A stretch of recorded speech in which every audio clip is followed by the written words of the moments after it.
3 weeks before Eric proposed to his now wife, he was sitting at a sandwich shop with a napkin and a calculator app, trying to decide between a $7,000 engagement ring and a $9,000 one. The salesperson at the jewelry store had walked him through a financing plan for the bigger ring that made it sound trivial. Just a few hundred a month, easy to swallow. He almost did it.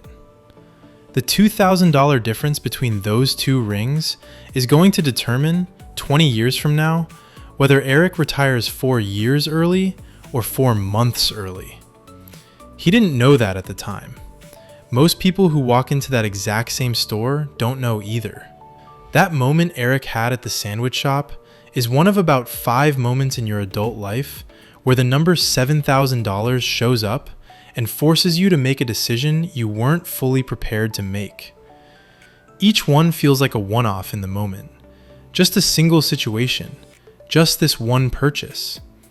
None of them feel like they're connected to each other. But looking back across all the people I know who are doing well financially and all the people who aren't, the pattern is unmistakable. The handful of $7,000 decisions you make across your adult life turn out to be the actual hinge points. It isn't your salary, your investment returns, or even how much you saved that defines your trajectory. What you did at 5 specific moments, each one involving roughly $7,000, is what separates the people who end up with margin from the people who end up with regret. I'm Tom. This channel is about real personal finance, the kind that actually works for normal people instead of the kind that gets you to click on a thumbnail. No motivational fluff, no fantasy returns, no get rich quick. Just what the math actually does over time. If that's what you want, hit subscribe. Today we're walking through the 5 $7,000 crossroads that show up in almost every financial life. I'm going to tell you who I know that handled each one well, who I know that handled each one badly, and what the math actually says you should do at each turn. Some of these are going to be uncomfortable. None of them are theoretical. Let me come back to Eric, because his decision is the cleanest illustration of how the first $7,000 crossroad usually arrives. Eric is an architect in Austin, late 20s, frugal in his own quiet way, and the kind of guy who already had a Roth IRA before most of his friends knew what one was. The average engagement ring in 2024 costs between $5,200 and $6,800, depending on which study you read. And in higher cost of living regions like the Mid-Atlantic, the average climbs closer to $6,900. Round it up and you have the $7,000 question. Walking into a jewelry store with this number already in your head changes the experience entirely, because most people walk in with no number and walk out with whatever the salesperson told them was reasonable. What stopped Eric from buying the $9,000 ring was that he ran the math on the back of a napkin at a sandwich shop the next day. The $2,000 between those rings, invested at the historical 10% annual return for the next 30 years, becomes about $35,000. Added to a ring instead, it becomes a ring that, in 30 years, is still just a ring. Sometimes a fancier ring genuinely is worth $2,000 to you. Sometimes it isn't. The $7,000 decision is forcing you to ask the question, not telling you the answer. Eric bought the $7,000 ring. His wife loves it. He invested the difference in his Roth IRA the same week. He told me at our last dinner that he doesn't even remember which ring he almost bought, but he can tell me exactly what the brokerage account looks like. The rule he set that day, which he calls match every premium tier purchase with an equal tier investment, has saved him about $11,000 in compounding wealth across a handful of similar decisions over the last 2 years. The ring wasn't really about the ring. It was about whether he was going to be the kind of person who invests parallel to his lifestyle, or the kind who only invests after lifestyle has eaten everything else first. The second $7,000 decision is one of the few that arrives like a gift. It's the year-end bonus. Or for people who don't get bonuses, it's whatever lump sum lands in your account once or twice a year that wasn't on any monthly budget. Tax refunds stacked with a small inheritance, cash gift from a relative, a side project that finally pays out. The number varies by source, but the decision is identical. Per ADP's most recent data, the median US worker who gets a bonus at all receives about $1,800. But in white-collar industries like communications, technology, and professional services, $5,000 to $7,000 bonuses are common. If you're not in one of those industries, this same decision shows up to you as the combined effect of 2 or 3 smaller windfalls in the same year. The trigger is the number. The source doesn't matter. My friend Will is a marketing manager at a software company who has never had a budget app on his phone in his life. He got a $7,500 bonus 3 years in a row at his old job and could not tell you, looking back, what any of it was for.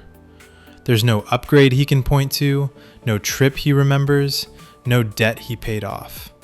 The money just dissolved into Christmas, into restaurants, into things that felt special at the time but left no trace. Here's what's important to understand about Will's pattern, because it's the median pattern. Will didn't waste his bonuses on anything specific, and that's the trap. He didn't buy a Rolex or take a trip to the Maldives. The $7,500 each year just slowly seeped into a slightly nicer 6 weeks. Better restaurants, Christmas with no checking the price tag, a flight upgrade. None of it felt like spending. That's because none of it had to compete with anything in his monthly budget. The bonus arrived outside the system, so it got spent outside the system. The lesson hidden in Will's story is that windfalls aren't a willpower problem. They're a system problem. The reason Will couldn't save those bonuses isn't that he lacked discipline.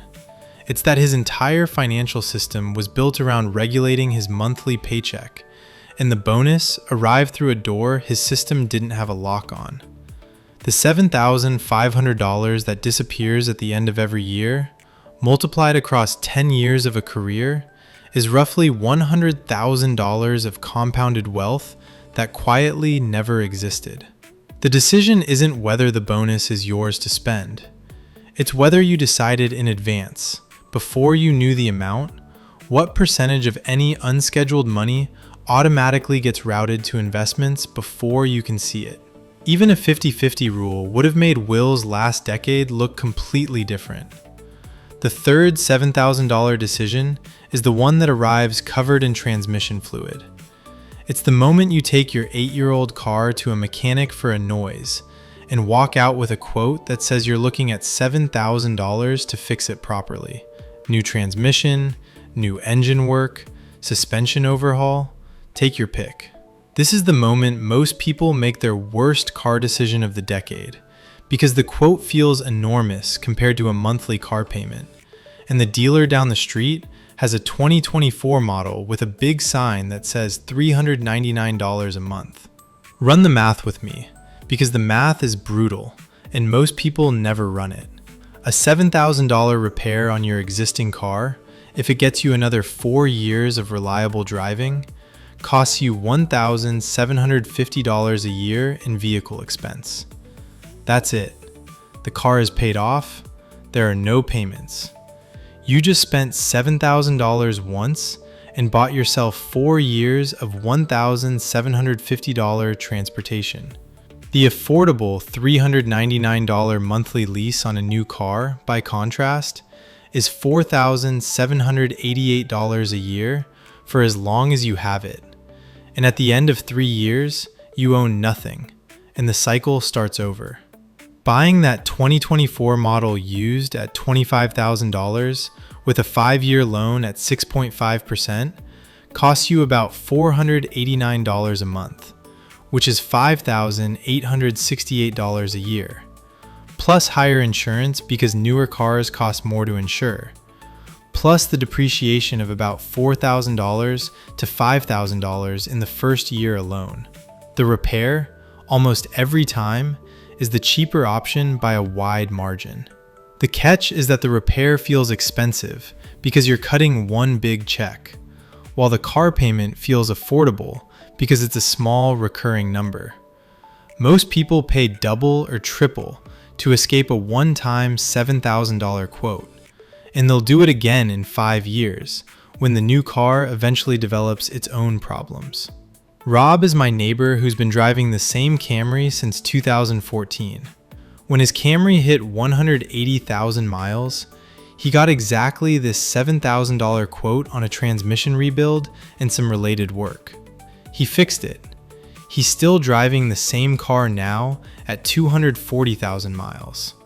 The math, in his words, is that he has spent roughly $11,000 in major repairs over the last 6 years on a car that's still running, while every neighbor on the block has gone through 1.5 new cars in the same period for $30,000 to $50,000 each. He drives a slightly older car than they do. They drive cars they don't actually own. The fourth $7,000 decision shows up about 18 years after you become a parent, and it's the one that breaks a lot of family budgets quietly. Per the College Board's most recent data, the average annual cost of attending a public 4-year university in-state is about $24,000 once you include tuition, fees, room, and board. The average financial aid package covers about $15,000 of that for families in the middle income range, leaving roughly $7,000 to $9,000 of out-of-pocket cost per year per child. Over 4 years, that's $28,000 to $36,000 of cash outflow. Over 2 kids, it's $56,000 to $72,000. Pete is a high school teacher in Pennsylvania whose oldest just started his sophomore year at Penn State. The $7,000 decision didn't actually arrive when his son got accepted. It arrived 18 years earlier, when Pete was deciding what to do with the spare $100 a month he had after his son was born. Pete didn't open a 529 plan until his son was 12. I want to walk you through what that delay actually cost, using the same total dollar amount, because this is where most college planning content goes wrong. Imagine 2 parents, both putting $21,600 of their own money toward college, the same total contribution. Parent A starts the day the kid is born and contributes $100 a month for 18 years. Parent B waits and contributes $300 a month for 6 years, starting at age 12. Both parents put in $21,600 total. At a 7% real return, Parent A ends up with about $43,000 by college start. Parent B ends up with about $26,000. $16,000 of difference on the same total amount of money invested purely because of when the contributions started compounding. That's the part that hit Pete the hardest when he ran the math himself. He had been telling himself that he started saving late, but at least he saved. But the saving wasn't really the variable. The starting time was the variable.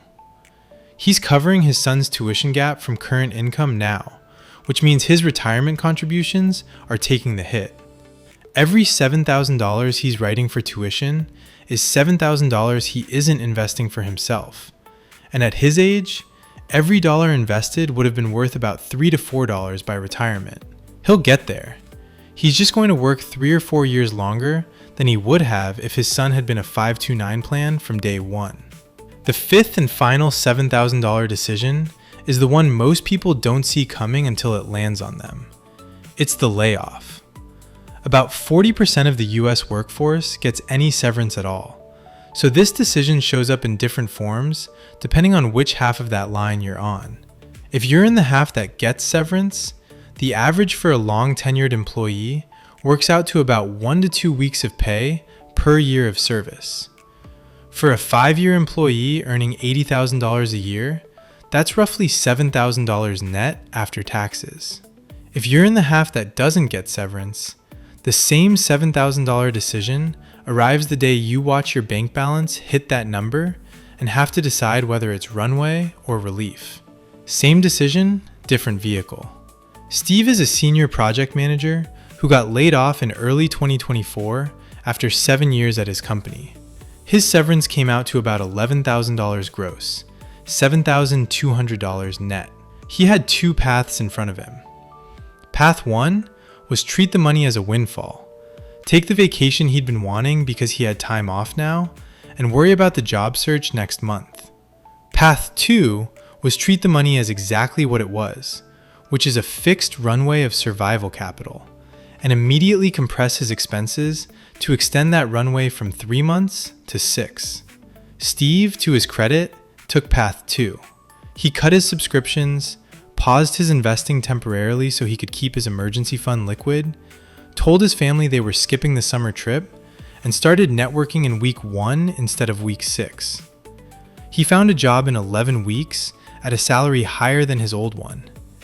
He used the extra severance runway to negotiate aggressively for the new offer because he wasn't desperate.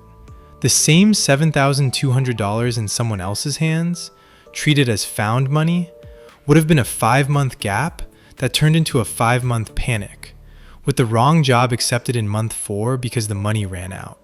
Looking at all 5 of these decisions together, what stands out isn't that any individual choice is enormous. It's that each one becomes a pattern that gets repeated, in slightly different forms, dozens of times over the next decade. The $7,000 isn't really the decision. The decision is whether the way you handle this specific $7,000 is consistent with the way you want to handle every $7,000 that comes after it. The thing I want you to take away from this video is that you don't need to handle all 5 $7,000 decisions perfectly. Almost nobody does. What you need to do is recognize them when they arrive, because each one is showing you a pattern you're about to set or about to break. The ring, the bonus, the repair, the tuition gap, the severance, each one shows up looking like an isolated problem about a specific thing. But each one is actually a decision about who you're going to be financially for the next 10 to 30 years. If you're watching this and you've already made one of these decisions and it didn't go well, that's not the end of the pattern. Patterns can be interrupted.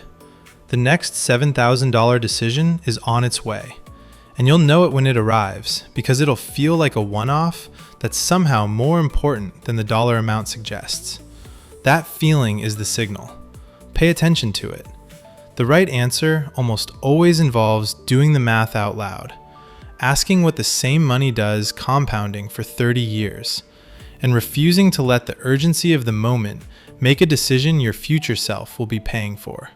Drop a comment with the $7,000 decision you've already faced or the one you can feel coming. I read every comment and I'll reply to as many as I can.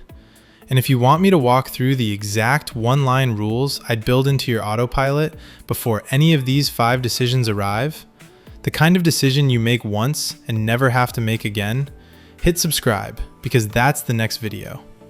I'll see you in the next one.